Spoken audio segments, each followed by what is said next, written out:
At Sunnybrook, we deliver about 270 infants a year that weigh less than 1,500 grams. A lot of our babies are very premature, born at less than 28 weeks gestation. This NICU opened on September 12th, 2010, and we provide single room care for our babies and families.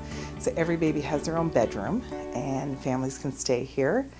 And it provides a really unique opportunity for families to get to know their baby and to spend time with their baby. With changes that have taken place in terms of some of the advancements, the use of surfactant, which we helped pioneer a few years ago, babies are much more stable, and we're actually giving them credit for being much more robust than we used to think they were. So we adopted the philosophy that less is more, or that intensive care is intensely but gently caring, so that we only do the invasive intervention as necessary.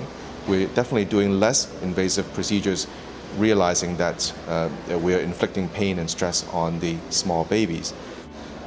We're also realizing that the intensive care environment is quite disturbing to the babies in terms of the amount of noise and the light disturbances.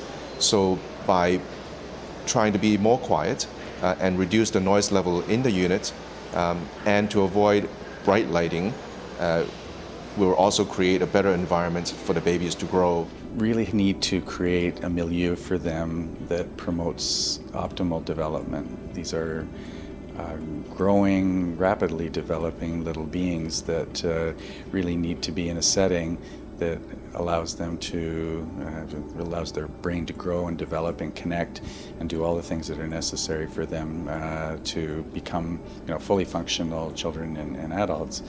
I can't speak for parents, but I would imagine that the angst over how babies will do and their outcomes continues well after they leave the NICU. And I hope that neonatal follow-up can help at least minimize that concern by providing straightforward intermittent visits where we provide feedback on how they're doing. But that feedback and that need for sort of ongoing surveillance, I would argue, continues well into the early school period, where if we can identify small problems, we can fix them with small solutions. Sometimes problems become much bigger because we're not monitoring, and then it becomes much harder to fix. So through little steps all along the way, I think we can provide tremendous opportunities for growth and minimize problems in terms of outcomes. In honor of World Prematurity Day, what continues to impress me after 30 years of working in an NICU is the strength and the resiliency of families and babies. And for that, we can learn a lot.